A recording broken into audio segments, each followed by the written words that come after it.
बिस्मिल्लाहिर्रहमानिर्रहीम। नाजरीन, फ़ारूक अहमद हाज़िर है प्रोग्राम अपना पाकिस्तान लेकर। जैसा कि आपको मालूम है कि ये प्रोग्राम हफ्ते में 2 बार ऑन एयर होता है, सोमवार को और जुमेरात को।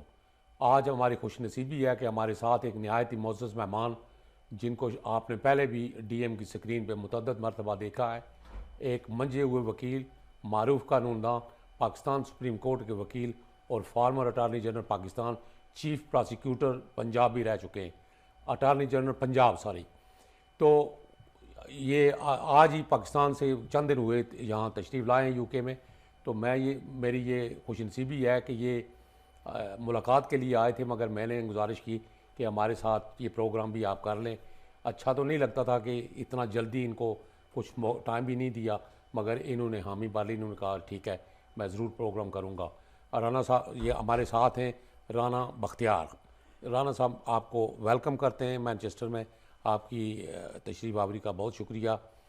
कैसे आपका सफ़र कैसे गुजरा? सबसे पहले तो मैं आपको आपके बेटे की मुबारकबाद देता हूँ। बैरिस्टर साहब जो आपके बेटे हैं, उनकी मुबारकबाद। शादी की नहायत ही खुशी हुई और माशाल्लाह धूमधाम से शादी आपने की।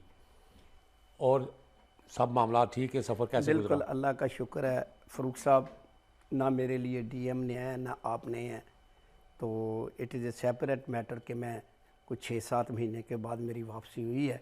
तो I am very happy to know this one के डीएम ने दोबारा काम शुरू कर दिया है। In this connection I congratulate to mister Malik as well as you. शुक्रिया। तो सफ़र बहुत अच्छा रहा माशाल्लाह। पहले लंदन आया हूँ, लंदन से अब दोस्तों को मिलने इधर। बहुत शुक्रिया, बहुत शुक्रिया। राना साहब, आजकल पाकिस्तान के आप एक मारूफ कानूनदान भी हैं, सुप्रीम कोर्ट के वकील हैं, और एक हाई प्रोफाइल केसेस आपने अपनी प्रैक्टिस के दौरान किए।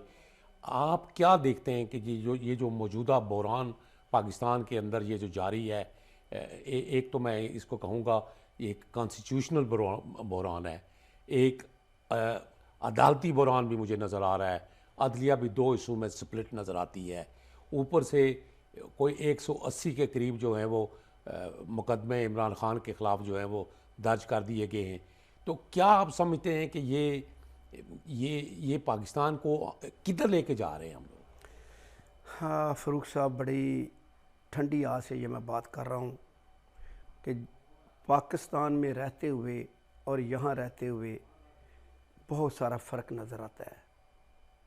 यकीन करें कि वहाँ इतना हर शोबे में, हर डिपार्टमेंट में इतना बुरा हाल है कि it is very difficult for me to explain to you regarding this one. अगर आप जुडिशरी की बात करें तो वहाँ देखें कि वहाँ जो ट्राइका बनी हुई है, जिन केसेस को उन्होंने करना होता है, पुलिस इन्वेस्टिगेशन करती है, वकील उसको दोनों तरफ से रिप्रेजेंट करते हैं, या प्रोसिक्यूशन होती है या डिफेंस होता है, और बाकी कोर्ट्स होती हैं।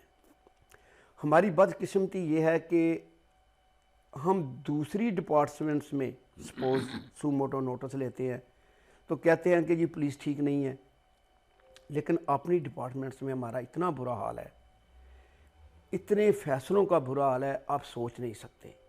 मैं बदकिस्मती से कहने जा रहा हूँ, मुझे पता नहीं कहना चाहिए कि नहीं ऑन एयर के पाकिस्तान के मतलब कि अब ये हाल है कि केसेस की जब जजेस सुनते हैं तो जो बड़े केसेस हैं उनके पीछे टेलीफोन करवाते हैं पार्टीज़ को कि आएँ बैठें अगर हम आपको केस में कोई फेवर लेनी है। इसी तरह हम वकला का इतना बुरा हाल है, पहले लोग तलाश करते थे कि कोई वकील कम्पिटेंट नज़र आए। अब ऑनेस्टली हाल ये है कि अब लोग तलाश करेंगे और कर रहे हैं कि कोई ऑनेस्ट वकील नज़र आए ताकि दूसरी पार्टी के साथ वो मिल ना जाए। और जो नए लड़के आए हैं उनको हम पढ़ाने की बजाय, बुक्स देने की बजाय उनके हाथ में हमने डंडे दे दिए हैं। वो बुक्स नहीं पढ़ते, वो एक ग्रोह की सूरत में मैजिस्ट्रेट के पास या जज के पास जाते हैं, विदाउट एनी आर्गूमेंट्स स्टेटली वो ये कहते हैं कि ये बेल करो, ये बेल हमारी है, इसमें हमारा ये इंटरेस्ट है, जाली इंटरेस्ट बना के भी ये बातें शुरू कर देती हैं। और पुलिस ने ये अख्तियार कर लिया है वहाँ पाकिस्तान में। ये जो आजकल मसला चल रहा है 9 मई के बाद अब कोई उसके अंदर इन्वॉल्व है या नहीं है, पैसे बनाने के लिए कहते जी जियो फेंसिंग आ गई है, किसी अमीर आदमी के पास जाते हैं। मुझे एक बंदे ने ऐसी स्टोरी सुनाई, वो करोड़ोंपति आदमी था, डिफेंस में रहता था, कहता जी मेरा कोई जिक्र भी नहीं मेरे बेटे का। तो मैं बताना नहीं चाहता, हैवी अमाउंट पुलिस को दे के उन्होंने कहा जी हम अब आपका नाम निकाल देंगे, नहीं तो आप उस मौके पर जियो फेंसिंग में आप गुजर रहे थे, आप उसमें हैं। तो ये पुलिस ने ये बनाया हुआ है, कोई खौफ जो था, कोई ख़तरा बिल्कुल ख़त्म है। इवन ऑफिसर्स को कहते हैं जी हमें डायरेक्ट कॉल आई है, झूठ बोलते हैं कि जी हमें डायरेक्ट एस्टेब्लिशमेंट की तरफ से कॉल आई है कि आप, वो ऑफिसर भी डर जाते हैं। तो इस तरह पुलिस ने अपनी जो अंधेर नगरी मचाई हुई है, अदालतों ने अपनी मचाई हुई है, पॉलिटिशियन का जो हाल है वो दुनिया सारी देख रही है क्या है। हर चीज़ फ़ौज पर मढ़ी जा रहे हैं, जो अपोजिशन में है वो भी फ़ौज के ख़िलाफ़, जो बैठे हुए हैं वो भी फ़ौज को इस तरह यूज़ कर रहे हैं। और अनफॉर्चुनेटली हम तो, आप भी को भी पता है, मुझे भी पता है, जब हम छोटे होते थे तो ट्रक पर लिखा होता था, बस पर लिखा हुआ था पीछे कि जी पाक फ़ौज को सलाम।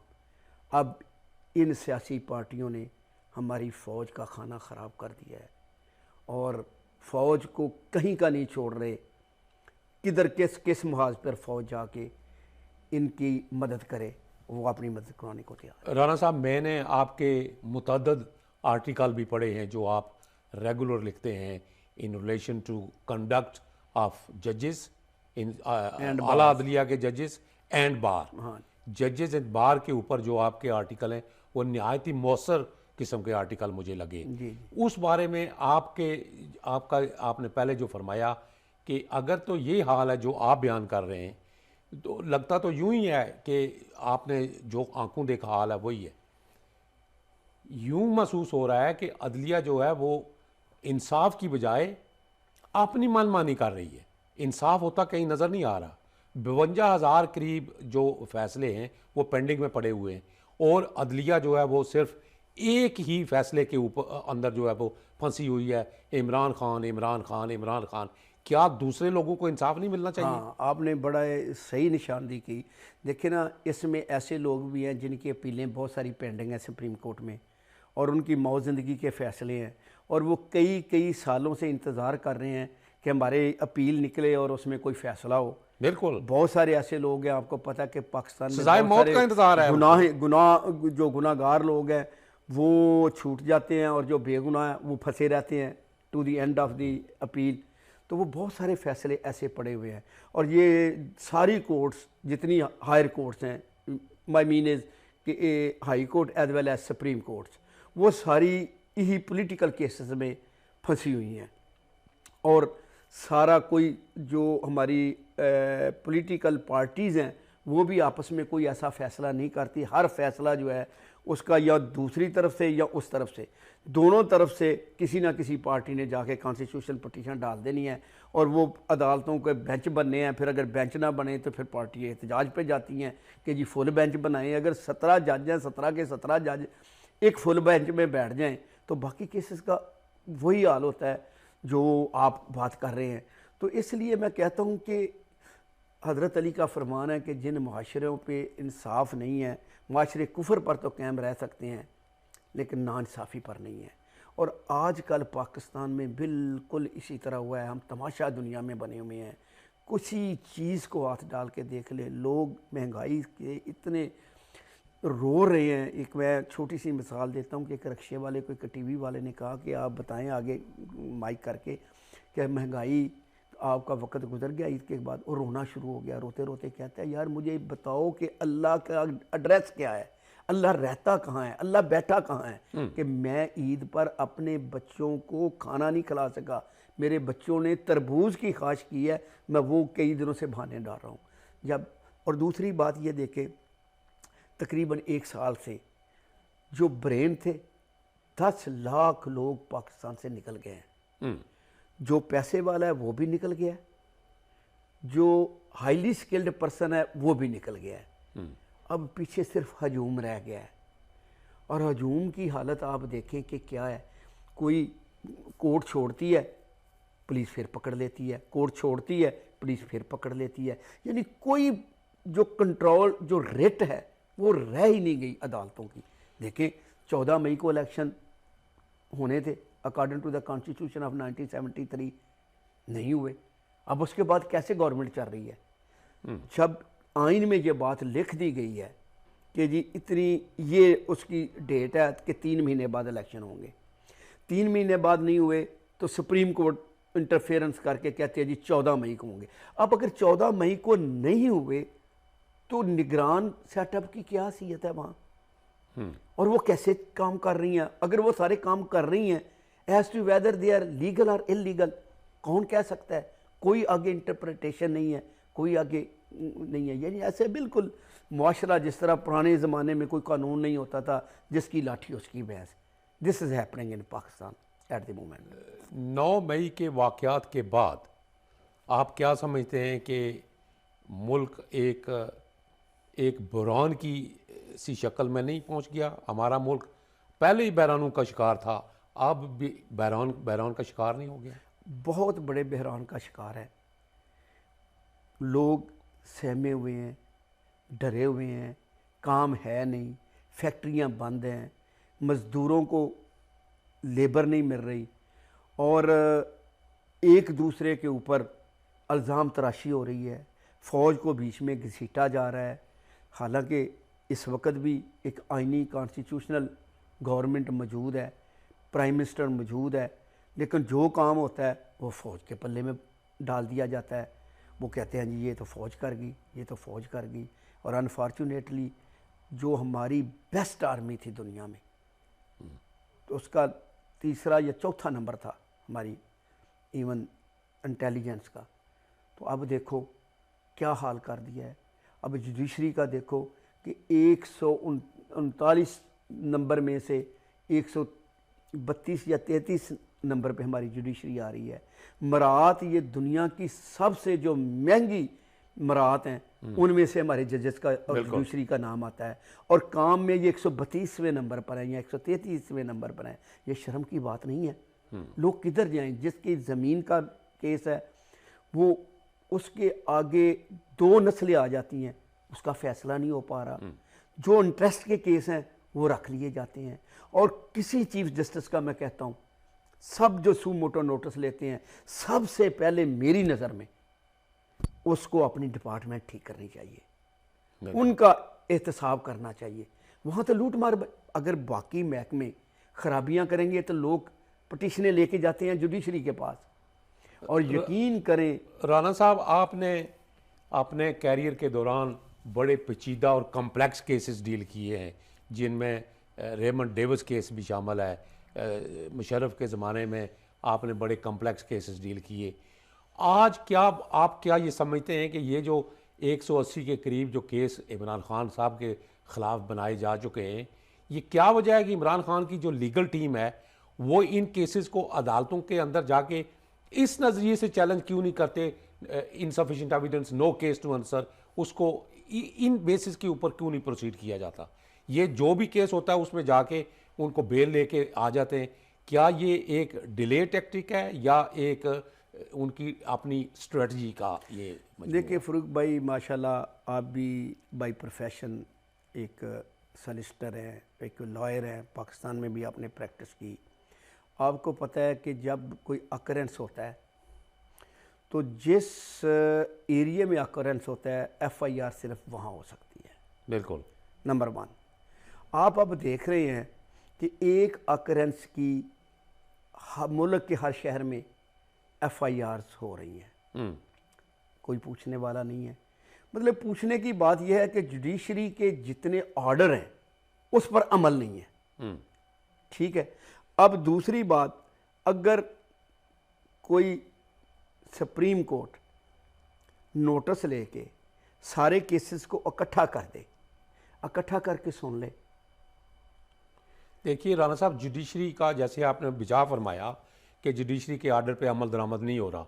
अब दूसरी सिक्के का जो दूसरा रुख है वो ये है कि जुडिशरी भी आपने जो फैसले हैं वो ऐसे फैसले करें जो फैसले आइनी और कानूनी हों। अगर जुडिशरी आइन की तशरीह की बजाय आइन रीराइट करना शुरू कर देगी, तो फिर इस किस्म के फैसलों की कोई पजीराई नहीं होती।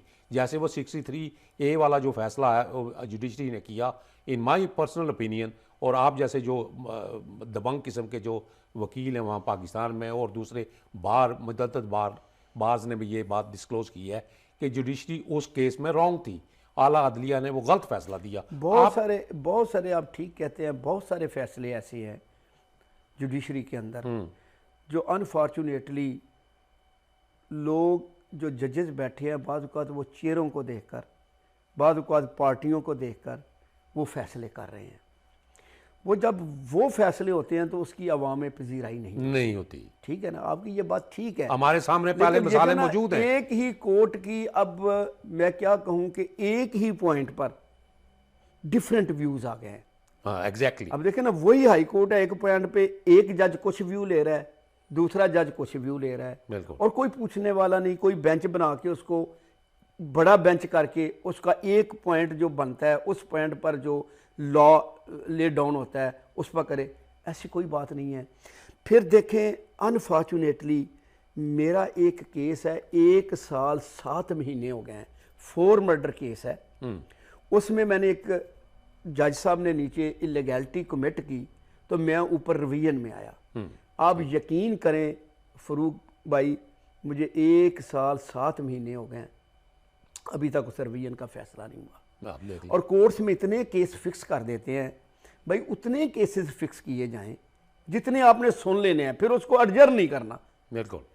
कोई सियालकोट से आ रहा है, कोई पिंडी से आ रहा है, सारे आके बैठे होते हैं सुबह से, जज की मर्जी है वो 10 केस करता है या 5 करता है, उसके बाद अर्जन, कोई पूछने वाला नहीं है। और आप, मैं पहले कह रहा हूं कि हमारे जुडिशरी की तनख्वाहें देखें यार, अब तो ना जुडिशरी और अब सेनेट के चेयरमैन का जो उन्होंने जितनी किया है कि जी वो बिल पास करके कि जी उसकी रिटायरमेंट के बाद भी उसको 12 नौकर दिए जाएंगे, 8 गनमैन दिए जाएंगे, वो जहाज भी तलब कर सकता है। यार पाकिस्तान जैसा गरीब मुल्क ये चीजें बर्दाश्त कर सकता है। गदा करके वैसे हम जी रहे हैं, $2 बिलियन के लिए आप मिन्नतें कर रहे हैं IMF वालों की, और इधर लंबे लंबे जो डाले ले, और रिटायरमेंट के बाद देखें इनको इतने इतने डाले, इतने इतने गनमैन, इतना टेलीफोन, इतनी ये सारी बिजली के बिल। वाह यार, तनख्वाहें सबसे ज़्यादा इनकी हैं जितने ये बड़े लेवल पे लोग रिटायर हो रहे हैं।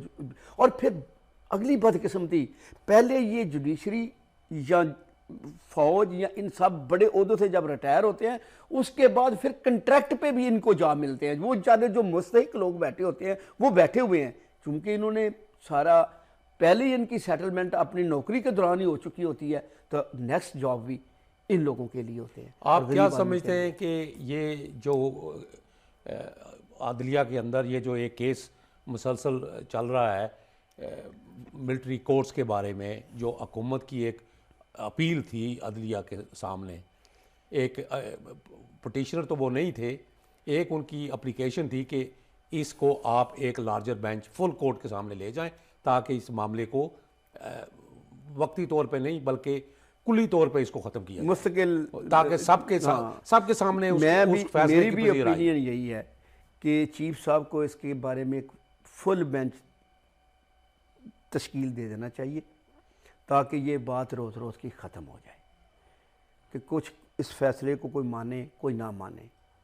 तो क्या ये सियासी जो अकाबरीन हैं, फॉर एग्ज़ाम्पल इमरान ख़ान को आप एक साइड पर लेने दें, इमरान ख़ान के अलावा भी और सियासी कायदीन जो गिरफ़्तार हैं, आपकी नज़र में क्या इन लोगों का मुकदमा मिलिट्री ट्रायल्स के अंदर जो एक्ट है मिलिट्री एक्ट 52 का, उसके तहत ये ट्रायल होना चाहिए या जो सिविल अदालतें उनके अंदर होना चाहिए? पहली बात तो ये है फरूक साहब, ये मैटर पेंडिंग है बिफोर द कोर्ट। जब पेंडिंग हो तो उस पर किसी को ये हक नहीं होता। लेकिन मैं अपनी अगर पर्सनल व्यू दूं तो मैं मिलिट्री कोर्ट्स के ख़िलाफ़ हूँ। बिल्कुल, ये सारे मैटर जो है ना वो मिलिट्री कोर्ट्स में नहीं हल होने चाहिए। दूसरी कोर्टों को भी इतना अख्तियार दे दें आप जो आप, क्योंकि मिलिट्री कोर्ट्स में एक बात बड़ी कही जाती है कि मुलज़म को फ़ी ट्रायल का मौका नहीं मिलता। जो उसका बुनियादी हक है। जो उसका बुनियादी हक है। That is why I am against this one. If anybody says to me कि that you should make the argument either in the favour और अगेंस्ट, तो I definitely will against the military courts. मैं अपने arguments दूंगा। और क्या ये 52 army act 52 आइन का हिस्सा नहीं है? और क्या अभी रिसेंटली इमरान खान के दौर में 25 लोगों के सिविलियन के मिलिट्री ट्रायल नहीं हो चुके?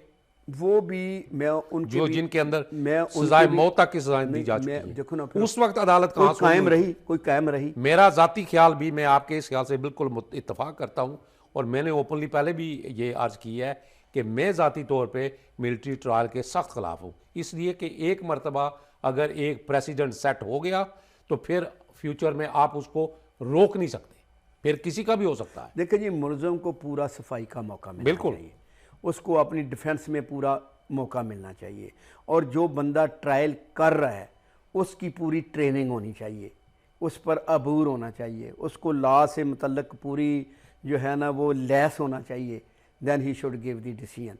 तो मिलिट्री कोर्स में ये कहा जाता है कि पूरा जो उसको फ्री ट्रायल नहीं मिलता, उसको डिफेंस का मौका नहीं मिलता, उसको डे बाय डे रख के उसके फैसले होते हैं।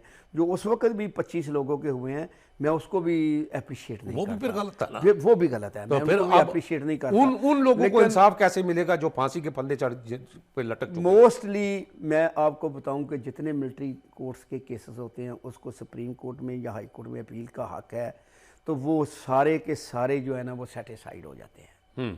उनको कोर्ट्स अप्रिशिएट नहीं करती, उसको जो है ना उसके फैसले को जो किया होता है उसको डिसमिस कर देती हैं। अच्छा, आखिर में आप भी ज़रा जल्दी में, मुझे पता है कि आपकी अपॉइंटमेंट है 4 बजे, कहीं आपने जाना है, तो इलेक्शन के बारे में आपका क्या व्यू है?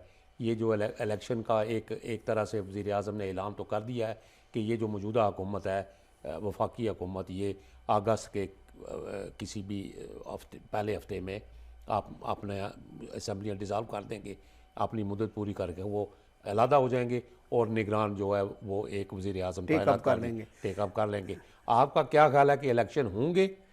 जी, मेरा ख्याल है कि इलेक्शन हो जाएंगे, नंबर 1, क्योंकि ये गवर्नमेंट जिन चीज़ों से थोड़ी सी हेजिटेट हो रही थी वो ये थी, इनका ख्याल था कि इमरान की बहुत बड़ी मकबूलियत है उनकी पार्टी की।